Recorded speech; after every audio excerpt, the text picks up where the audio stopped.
Voici le premier entrepôt volant d'Amazon. Des drones y récupèrent des colis qui seront livrés chez vous en moins de 30 minutes. Il ne s'agit pas d'un canular, enfin, pas tout à fait. Amazon détient déjà le brevet qui pourrait lui permettre de réaliser cela. Pour vous, le fondateur d'Amazon est prêt à tout. We want to impress our customers. We want them to say, wow. Jeff Bezos est obsédé par la satisfaction des consommateurs. Il a créé une multitude de gadgets qui lui permettent de vous suivre pas à pas, de vous voir et de vous entendre. Il a même trouvé une façon de briser votre solitude. Bonjour Madeleine, je vous souhaite une belle journée. Il a dépensé des fortunes pour mettre au point des robots qui manipulent et livrent vos achats en un temps record. Amazon est en train de redéfinir les habitudes des consommateurs à la grandeur du monde. Mais quelle est la face cachée de ces prouesses, ici, au Canada? Le danger, c'est vraiment l'étendue du monopole et la profondeur qu'elle est en train de prendre dans toutes les facettes de notre vie. Ce qui frappe vraiment, c'est que Amazon réussit à payer de l'impôt sur une toute petite partie de ses revenus totaux. Je ne comprends pas qu'ils puissent agir comme ils le font.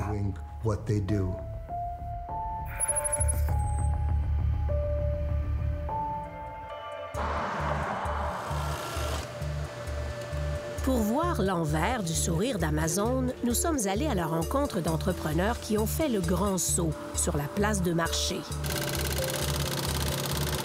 Vous êtes ici aujourd'hui dans mon usine à Québec où on fabrique les bottes, les souliers et les mocassins Animoc. Jonathan Leclerc est un passionné de la chaussure. Il est copropriétaire du fabricant Martino. Nos produits sont 100% canadiens. Tout est fait ici, dans l'usine. On a une 60aine de personnes qui travaillent à toutes les étapes.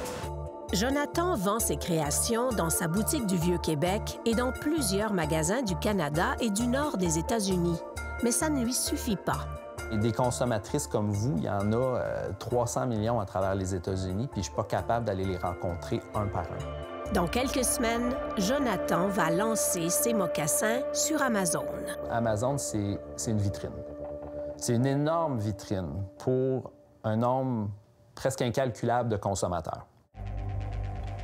Amazon est la place de marché la plus populaire au monde auprès des consommateurs. 200 millions d'abonnés Prime payants. 3 500 nouveaux vendeurs chaque jour. 475 milliards de dollars de ventes en 2020. Je suis inquiet aux deux extrémités, ou de ne pas voir de résultats, ou d'en voir trop puis de ne pas être capable de soutenir la demande. Sur Amazon, tout est possible. Hey! Bonjour Marco! Bonjour, bonjour. Ça va bien? Oui. Oui. J'ai mon secondaire 5, j'ai fait une demi-session au cégep, puis c'était pas pour moi.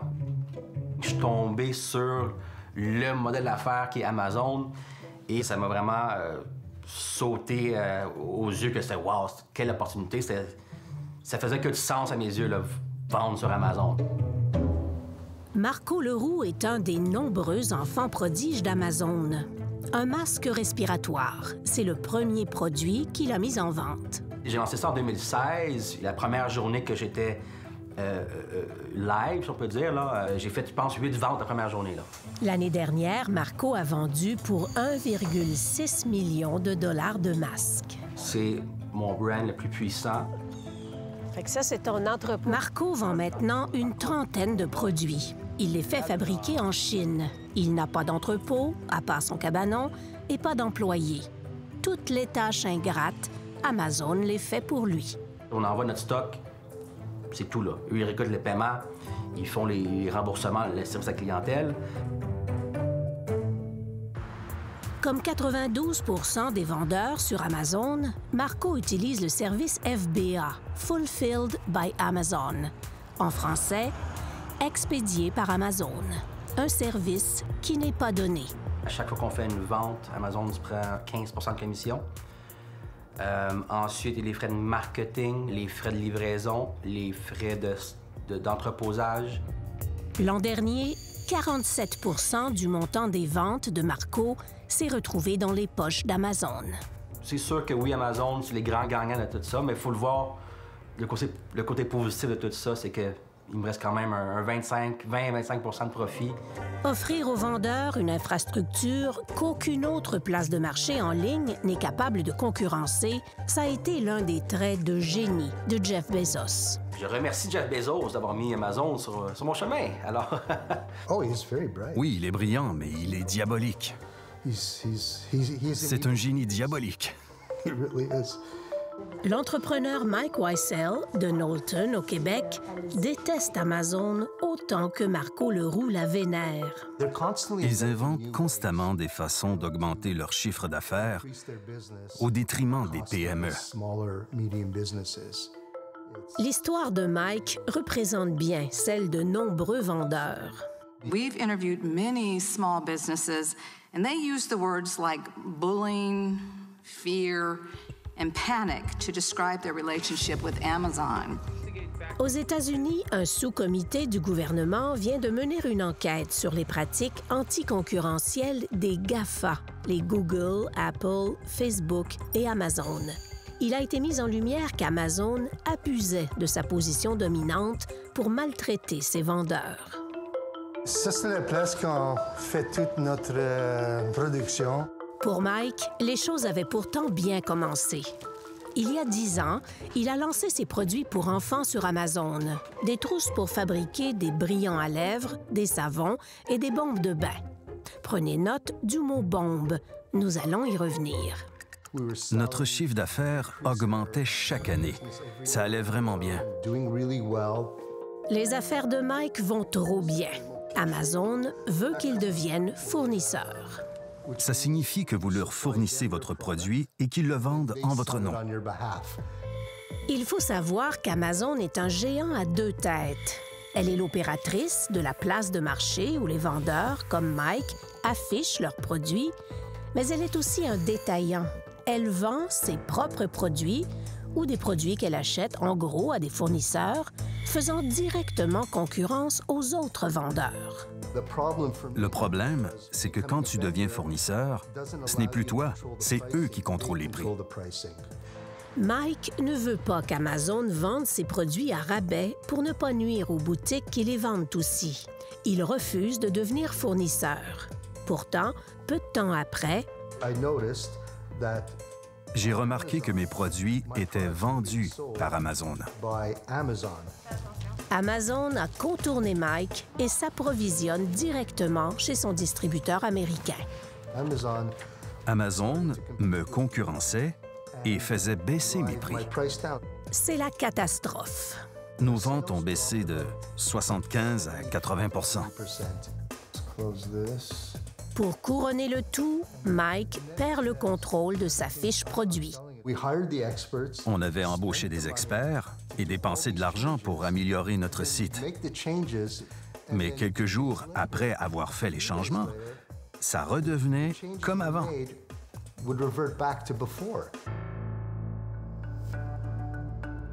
Pendant des semaines, Mike multiplie les appels chez Amazon, mais il n'arrive à rien. Alors c'est là que j'ai écrit la lettre. Une lettre adressée à Jeff Bezos. Je fais 500 000 $ de ventes par année avec vous et je risque de perdre mon entreprise à cause de votre inaction. S'il vous plaît, aidez-moi. J'ai reçu un appel quelques jours plus tard d'une femme prénommée Glenn. Elle a dit « C'est Glenn de Amazon.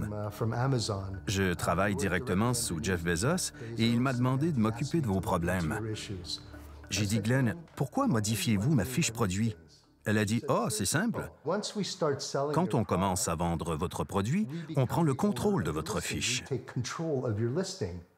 J'en revenais pas. J'ai dû me lever et marcher de long en large. Le problème, c'est que Mike ne veut pas qu'Amazon vende ses produits. Elle a dit « Vous n'êtes pas d'accord avec ce qu'on fait? » J'ai dit « Êtes-vous sérieuse? » Elle a dit « Vous voulez que j'en parle à Jeff? » J'ai dit « Oui, vous devriez vraiment. » S'il pense que c'est juste de faire concurrence aux vendeurs sur la plateforme qui lui appartient et qu'il contrôle, il est dans l'erreur.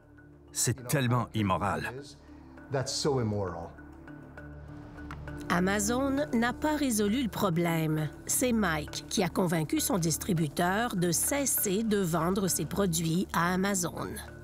On est passé à 2 doigts de la faillite. Mike a gagné la première manche, mais il n'est pas au bout de ses peines.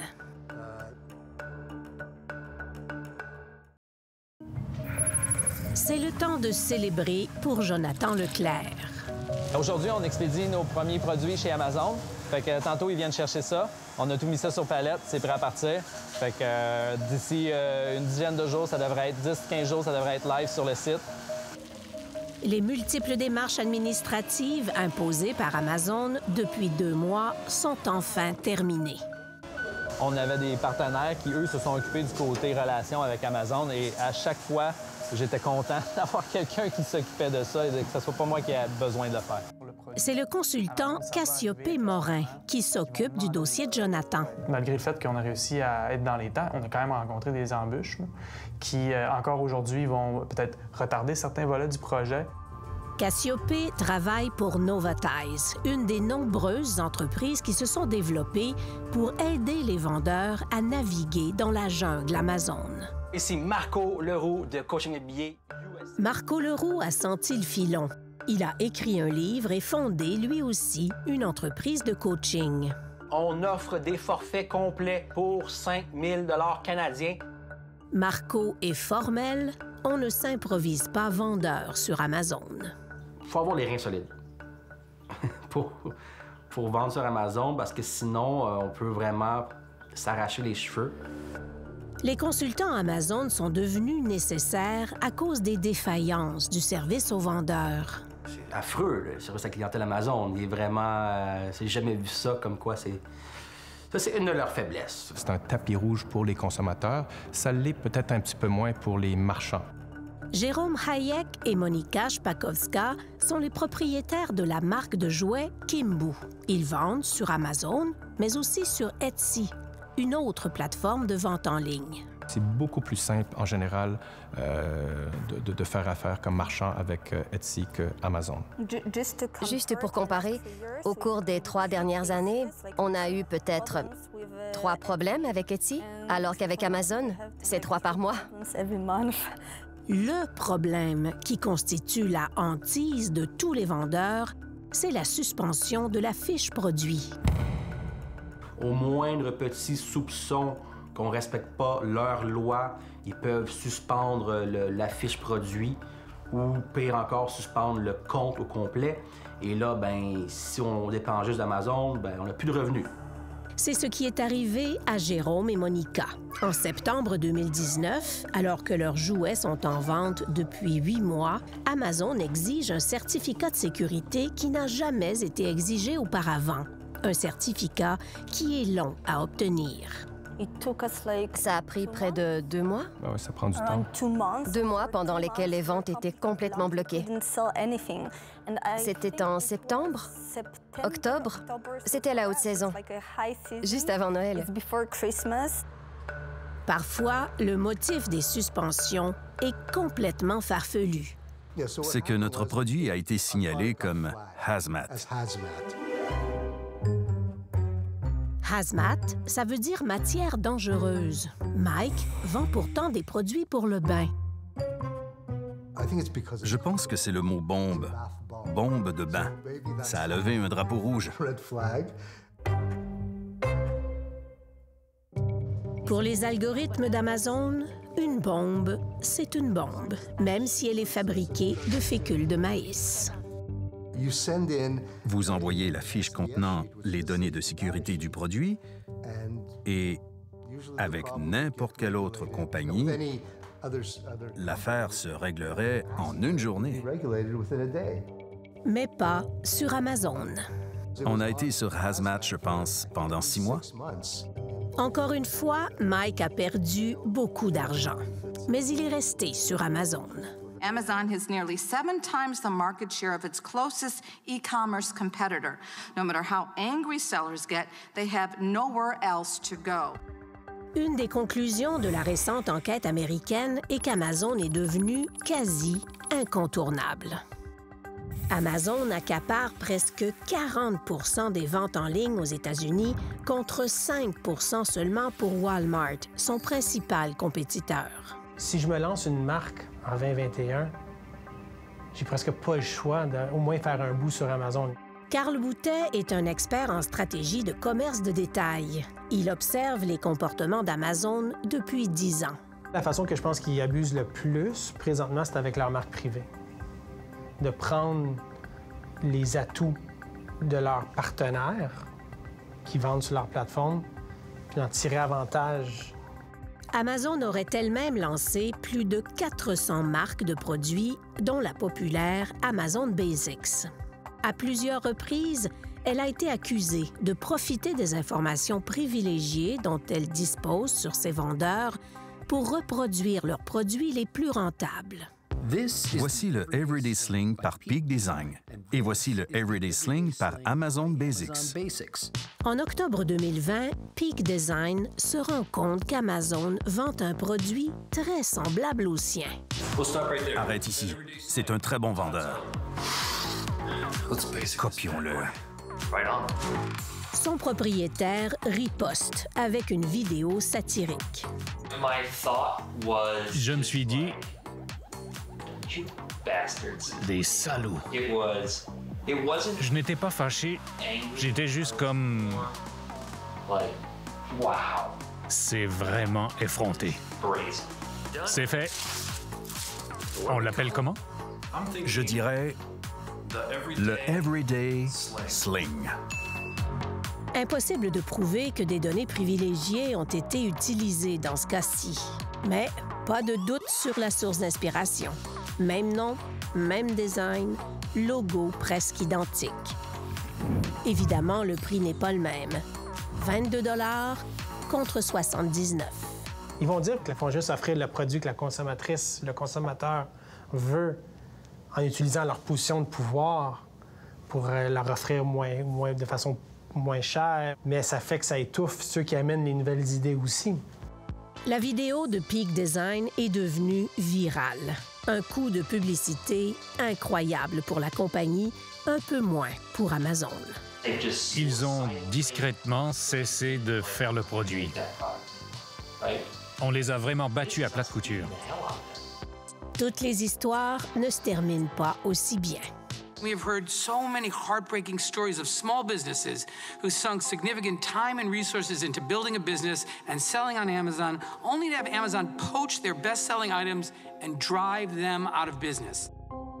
Interpellé par les élus américains, Jeff Bezos n'a pas nié que des informations privilégiées avaient pu être utilisées. What I can tell you is we have a policy against using seller-specific data to aid our private label business. But I can't guarantee you that that policy has never been violated.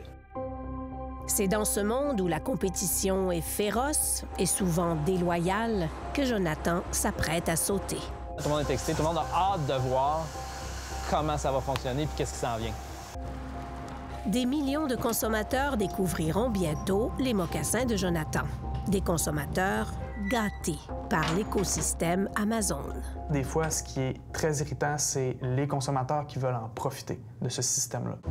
Commander 10 chandails pour en retourner 9. Déclarer faussement qu'un article n'a pas été livré pour en obtenir un deuxième gratuitement. Certains consommateurs sont vraiment détestables. Pensez-vous que si je me commandais un beau mocassin, là, puis que je retournais une vieille paire de godasses à Amazon, pensez-vous que je serais remboursée? J'ai entendu dire que ça pourrait fonctionner. Je vous mets au défi de l'essayer. Comment résister à un tel défi? On a commandé une paire de mocassins et on s'est mis à la recherche d'une paire de godasses. On vous en donne des nouvelles. Désolé, Jonathan.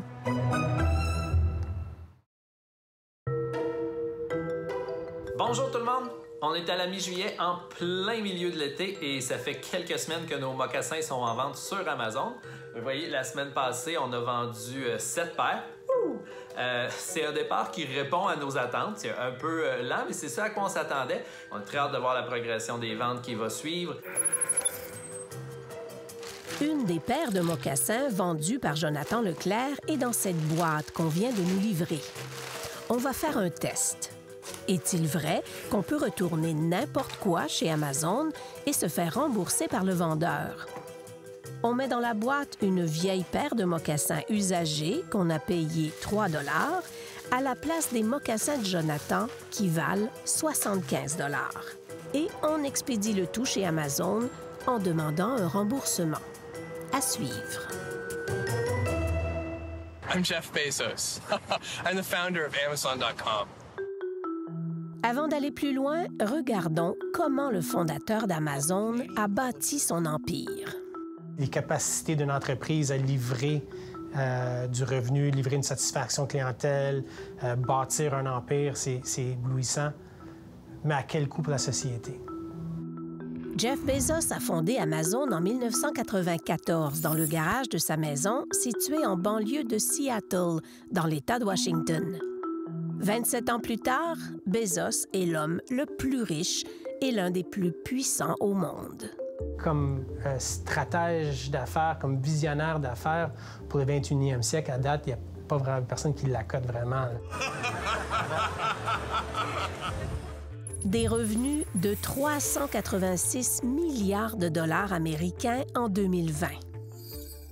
La moitié de ces revenus provient de la vente des produits qu'Amazon vend elle-même sur la plateforme.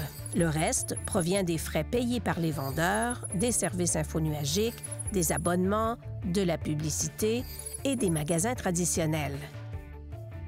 Mais la clé de voûte du succès d'Amazon, ce n'est pas sa diversification, c'est la patience de ses actionnaires.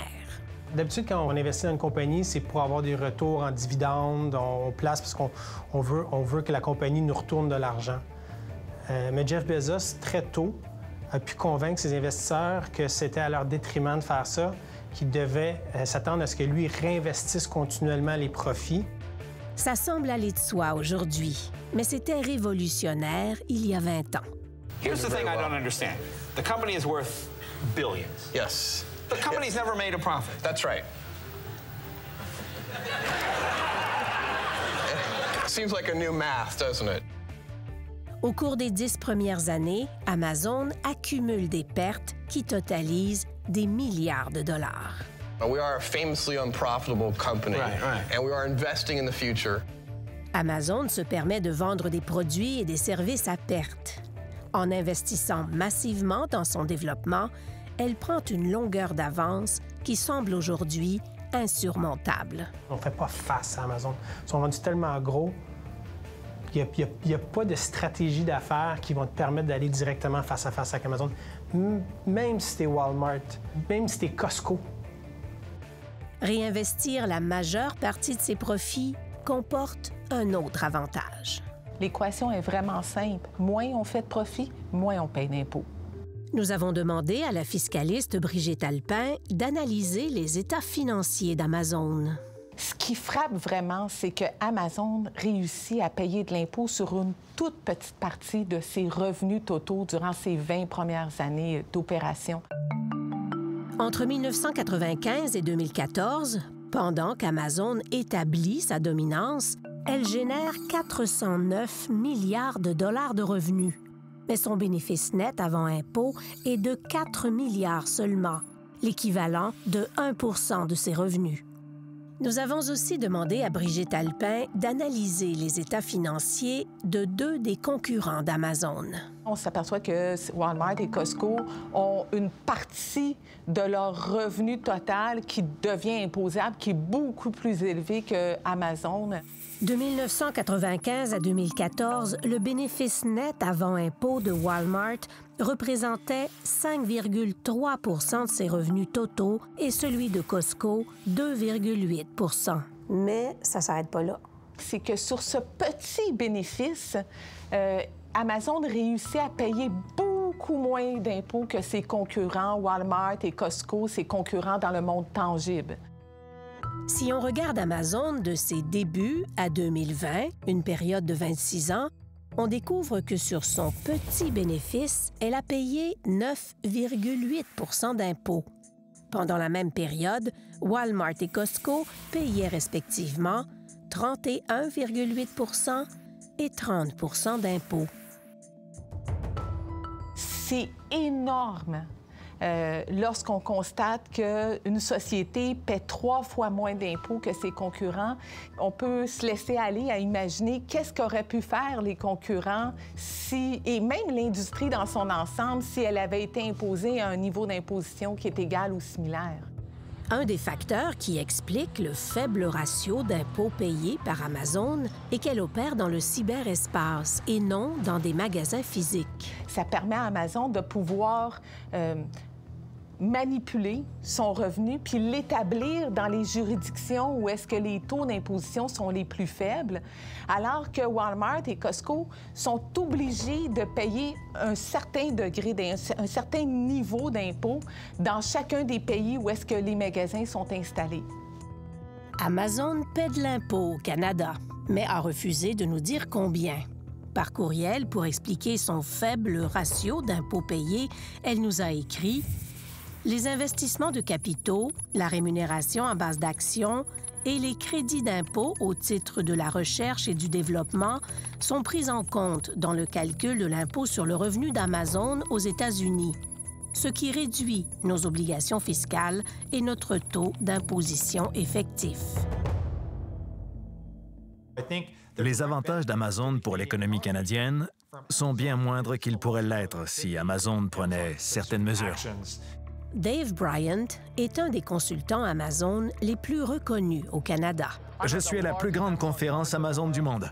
Dave est aussi vendeur sur Amazon et ce qui l'inquiète particulièrement, c'est la présence grandissante des vendeurs chinois sur la plateforme. Amazon essaie de façon très intense de recruter des vendeurs en Chine parce que les vendeurs chinois peuvent offrir des prix plus bas que les vendeurs basés au Canada, comme moi. Nous avons commandé une étude à la firme de consultants de Dave Bryant pour comparer les pourcentages de vendeurs chinois et canadiens sur Amazon.ca, la plateforme canadienne d'Amazon. J'ai été étonné de voir qu'il y avait très peu de vendeurs canadiens. Je m'attendais à 30 ou 40 Seulement 16 des vendeurs des produits les plus vendus sur Amazon.ca sont canadiens. 62 sont basés en Chine. La Chine est le pire ennemi, je dirais, des vendeurs Amazon, surtout les fournisseurs qui, s'ils ouvrent les yeux et commencent à vendre leurs produits sur la plateforme Amazon, c'est sûr qu'on ne pourrait pas battre leur prix, c'est le fournisseur. Ça pourrait devenir la nouvelle tendance, les manufacturiers chinois qui contournent les vendeurs canadiens pour vendre directement sur Amazon. Amazon privilégie le lien direct avec le consommateur. Elle permet aux manufacturiers chinois de contourner les intermédiaires canadiens et de vendre directement aux Canadiens. Les consommateurs aiment ça parce que les prix sont plus bas. Mais comme Canadien, je ne pense pas que ce soit une bonne chose d'éliminer les intermédiaires. Ces intermédiaires, des vendeurs comme Marco, même s'ils vendent des produits fabriqués en Chine, ont un impact positif sur l'économie canadienne. Moi, je paie mes impôts ici, donc si quelqu'un achète mes produits sur Amazon, ben les impôts sont faits ici. Ce qui n'est pas le cas des vendeurs chinois qu'Amazon courtise sans relâche. L'infrastructure offerte aux vendeurs en Chine est stupéfiante. Amazon tient des conférences à gauche et à droite en Chine pour recruter des vendeurs. Si vous avez 20 ans et que vous vivez en Chine, ça représente une énorme opportunité de vendre des produits aux consommateurs canadiens sur Amazon.ca. Amazon.ca risque d'être d'année en année de plus en plus chinoise et de moins en moins canadienne. J'ai parfois l'impression qu'Amazon traite les Canadiens comme des vendeurs de seconde classe. C'est moche, mais c'est comme ça. Amazon a bouleversé l'ordre mondial du commerce de détail. Il appartient maintenant aux consommateurs d'en tirer le meilleur, sans provoquer le pire. Qu'est-ce que le consommateur qui magasine sur Amazon, qu'est-ce qu'il doit réaliser? Il pense plus loin que sa transaction. Qu'est-ce que cet achat-là peut causer autour de moi? Qu'on parle des impacts fiscaux, les impacts de redistribution de richesse, et ces choses-là qu'on ne voit pas quand la boîte brune arrive.